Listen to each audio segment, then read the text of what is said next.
and we're going to change everything to GPT 3.5 to turbo and see what it comes up with. So I will generate these introductions again, but I'm going to be using 3.5 with a more basic prompt. Let's go over to settings. First draft. Oh, it's set to 3.5. Introduction. Set that to 3.5. 700 tokens is fine. Let's make it 1,000. And we... whatever. Let's make it a bit more colourful. And let's get it to generate those introductions again.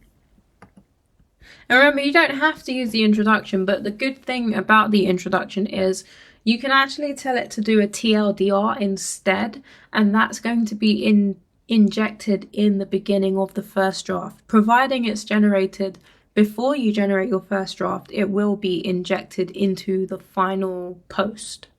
So it's kept it short and sweet. Good, good.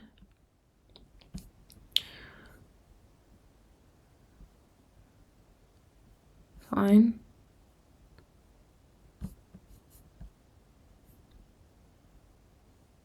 It's asking, it's restating the question, which is not a bad thing. If that's the keyword we're targeting, it's starting with the question, that's fine. And it also doesn't look too repetitive, besides the fact that it starts with the keyword in it. And then it says that's the burning question, or that question has been... Is it doing more of that? It's the question on everyone's mind. That's the burning question. Yeah, fine. Okay, so as you can see, Turbo 3.5 is much quicker. Now let's see how long it takes to generate these first drafts with Turbo 3.5. Let's see, because this prompt is definitely too long, so we will have to reduce it significantly. We don't have any research data, which is good. Include the secondary keywords throughout. The post should follow this outline. Put the headings into H2 tags. Let's be more specific with 3.5. It's not as competent as its older sibling, or younger sibling in this case. Fill all the headings with 3 detailed paragraphs sticking to the topic in great depth. It's cute. I'm going to take out the include stylistic HTML tags. I don't want to confuse it too much. Separate each line with tags. Not necessary. I'll leave it tone right and a natural modern blah blah blah. And we don't need to tell it what it is. We don't need to restate. But we can include the information about transition words, so no detectable patterns. Don't start your sentences with by or additionally. Here are some other transition words. And I think that should be okay, it's not too long. I'm going to copy this. Generate. I think I've mentioned this already. Your first draft is not going to show up in this box because it's going to be an actual first draft. So it's going to register against this post ID and it's going to make a draft. But the draft isn't going to fall under your other posts. It's going to fall under bulk published articles, or bulk published posts or bulk published articles. So it has its own section, and that's when they are still in this sheet. Once they are removed from the sheet, whether deleted, sent to draft, or published, they will no longer show up in that category. I'm going to pause it and let it complete all of these generations, and then we're going to go and look at the output.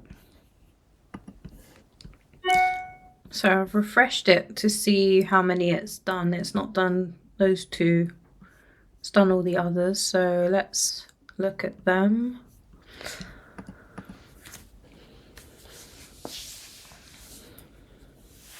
So immediately I notice, let's check how. Okay, so 1500 words, not bad. But as you can see, lots of formatting needs doing. So it's generated a nice long form article, but all of the headings, although they are separated, making it easy to find, they were not put in HTML because otherwise they would show up as H2, H3. So this would be a case of going through and doing this to all of them.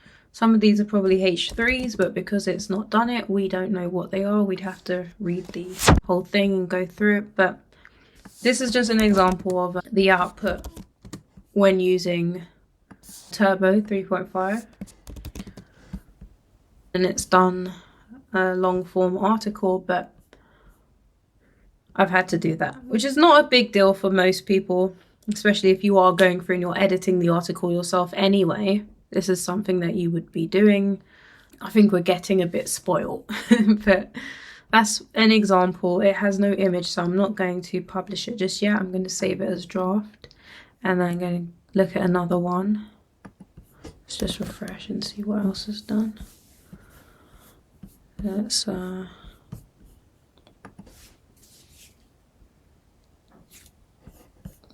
first we're going to check the length, of course. 800 words. Again, no formatting. I think all of them are going to be like this. I think if it didn't understand the prompts to format it the first time, it's not going to suddenly understand it now. 1,000 words.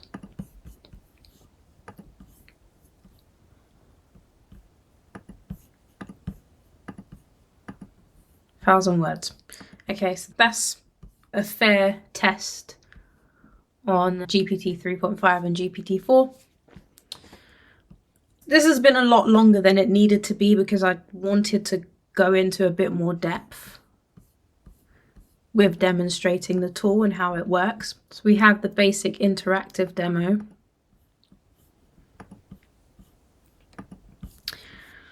And lastly, prompt helper. Again, this is members only. This is all the prompts and stuff. And we're going to have all of the case studies here and the roadmap. There are some things that need to be added to the roadmap. So we're going to have a category column, so we can add a new category or select from the drop down, so when you publish it, it's not going to uncategorized. We're going to have show or hide columns if you're not using, say for instance, the research data column or the secondary keywords, or any columns that you're not using, you can hide them. Another feature is going to be able to add new variable columns. So if you want to add a column for any sort of information, anything you can think of, just as you could in the sheet, you will be able to do that. Another function that's not on this roadmap is import CSV. So we will be able to import the CSV. So if you create a CSV in the bulk publishing sheet, you'll be able to import that and use that data in the sheet. Now, you have to keep in mind that the first draft generator is creating an article, so we are still quite limited with how we can place those variables into an article.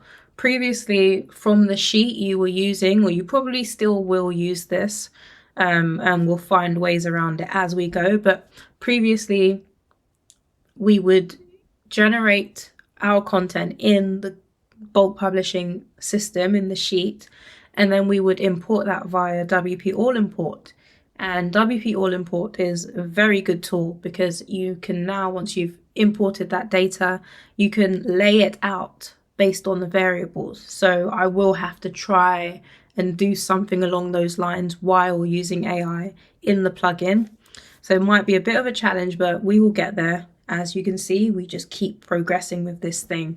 So for now, it will be adding new variable columns. And the first thing I'm going to do is add sheets. So you'll have your standard sheet, which is kind of what you see now. And the next addition will be the product comparison sheet. So the new variables, as you can imagine, will be product 1, product 2, and then about product 1 and about product 2. So that way, when you generate your first draft, you can generate the description for product 1, description for product 2, introduction. Those will be injected ahead of the post. So you'll have your introduction, about 1, about 2, and then the body of the post. So that should work really well. It will need editing just in case your first draft prompt enables the AI to still create an introduction or introduce these two products. But generally, when it's told to create a comparison, it doesn't separate the first product and the second product. So that will be a good addition. Also, if you're using a plugin like BPAI, you could take the opportunity to inject the BPAI box or the shortcode for that product underneath that and the next one. So that's what I'm really thinking along the lines of setting up a nice product comparison structure. And then any different types of articles we want to add, we'll be able to add new sheets, new templates. Another feature that's not on this roadmap is the ability to save your prompts. As I mentioned before, we can save our prompts as we go. That's going to be a huge help, as well as being able to copy and paste the prompt helper prompts into your own sheet and save them. So whether you have an update of the plugin or not, you'll be able to retain your saved prompts in your database. Introduction added, we already have that. Drip schedule feature. This is a very, very basic feature. When you publish a bunch of posts, you don't necessarily want them all going up on the same day. So having the ability to schedule them ahead of time or just set a randomized set of dates, that's going to be a huge help. For me, I want to get them up as soon as possible, but I'm also not doing 500 articles in one go. I'm doing 10, I'm doing 20.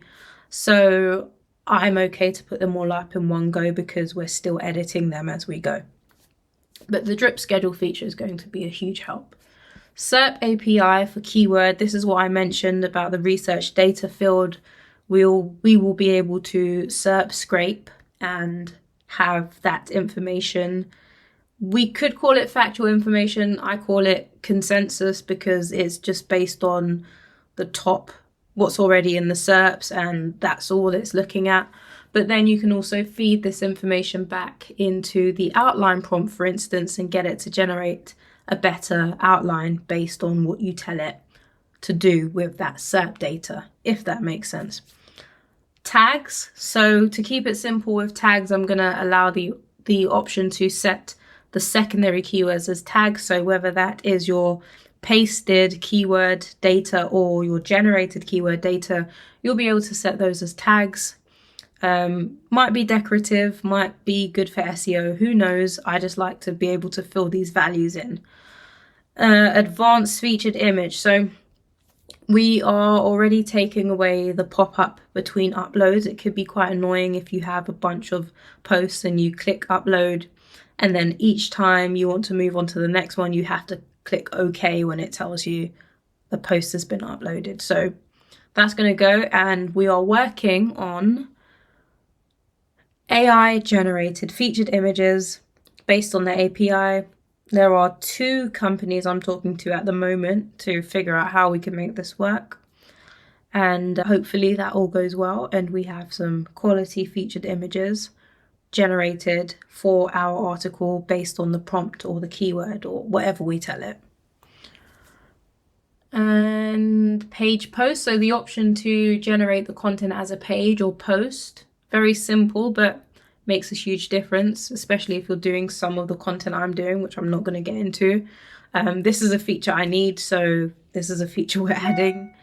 And added APIs, working around that at the moment because there is already quite a lot going into, this roadmap. but the added APIs might be a bit complex for some, and I have to figure out which APIs I'd like to add, because there are so many and they have to be really useful to what we're trying to do here. So that's it, guys. I will also add some shorter, more detailed videos. Although I personally think the tool is quite straightforward to use, I am going to keep adding to the knowledge base. I'm going to keep adding prompts. Obviously, the tool is going to keep transforming itself, so I will have to keep up with these videos. But above the settings itself, there's going to be 3 tutorials that I add to the welcome page. We don't have a welcome page yet, but that's what's being added.